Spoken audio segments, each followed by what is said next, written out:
Corona योद्धा परिवार को भूलीगले।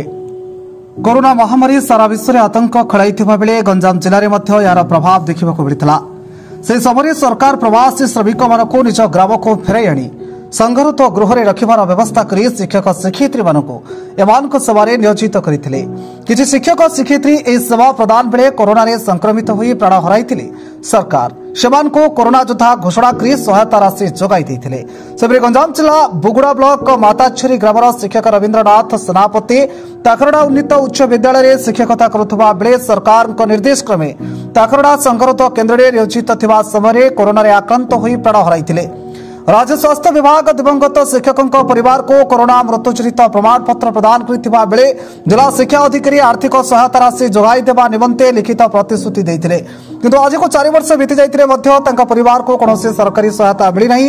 ब्लॉक शिक्षा अधिकारी गणशिक्षा विभाग और जिलापाल निकट में अभियोग पर सूचना अधिकार बल सूचना मागिबा परे ब्लॉक शिक्षा अधिकारी कार्यालय सूचना मिली कार्यालय अधीन कौन कर्मचारी कोरोना जनित मृत्यु होना एवं से कौन सूचना उपलब्ध होना।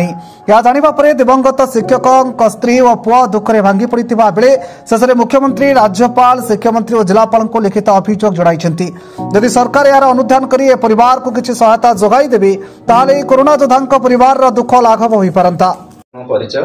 रंजन कुमार सेनापति मताझरी।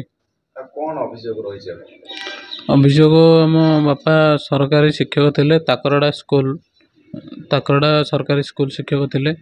कोविड ड्यूटी पड़ा संगरोध केन्द्र में ड्यूटी पड़ा से ड्यूटी करिकी कोविड जनित महामारी रोग शिकार होती। शिकार है आम मेडिकल नहीं मेडिकल देहांत हेले से जिला शिक्षा अधिकारी आसते आसिकी आमको जिला शिक्षा अधिकारी आसिक आमको लिखित प्रतिश्रुति देले कि तुम परिवार आम दुखित अच्छु तुम बापा कोविड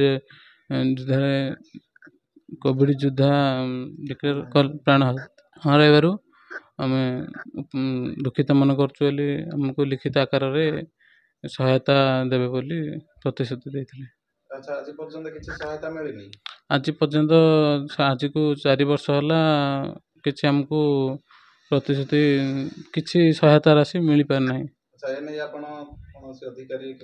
आम हाँ जाइलु ब्रह्मपुर शिक्षा अधिकारी कार्यालय को जाइलु से भी आम कि मिल पारानी।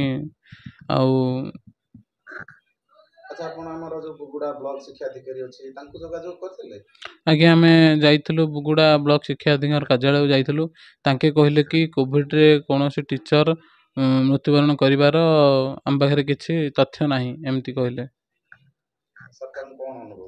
सरकार अनुरोध करूँ एमती शीघ्र सहायता राशि प्रदान सहित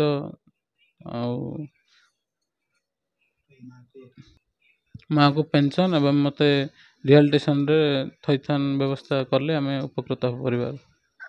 मो ना धरित्री सेनापति। कौन अभियोग रही मो स्वामी सरकारी उच्च प्राथमिक विद्यालय टीचर भाव काम करते कोविड टाइम ये सुराडू फेरंता श्रमिक मान सांगे संगरोध हो दायित्व तुलाऊले से तुलाऊ से निजे कोविड रे शिकार हो ब्रह्मपुर बड़ मेडिकल मृत्युवरण करते। शिक्षा सहायक आसिक आमदी कहते जे पुओ को चाकरी देवे आउ सहायता मिल आउ पेंशन मिले बोली से किसी मिलला नहीं। से आम कलेक्टर ऑफिस जाइलु आउ डीओ पाखु जाइलु भुवनेश्वर भी जाइलु से दौड़ी दौड़ी हंत सत हो सारूँ चलिया बहुत असुविधा होची। सरकार को अनुरोध करुचे आमदी किसी सहायता कले पु को चाकरी टिके आ मत पेंशन आउ जो से कोविड टाइम रे सहायता करें बोली से कले आम से उपकृत हूँ। गंजाम पूर्णचंद्र पलाई की रिपोर्ट ओडिशा हालचाल।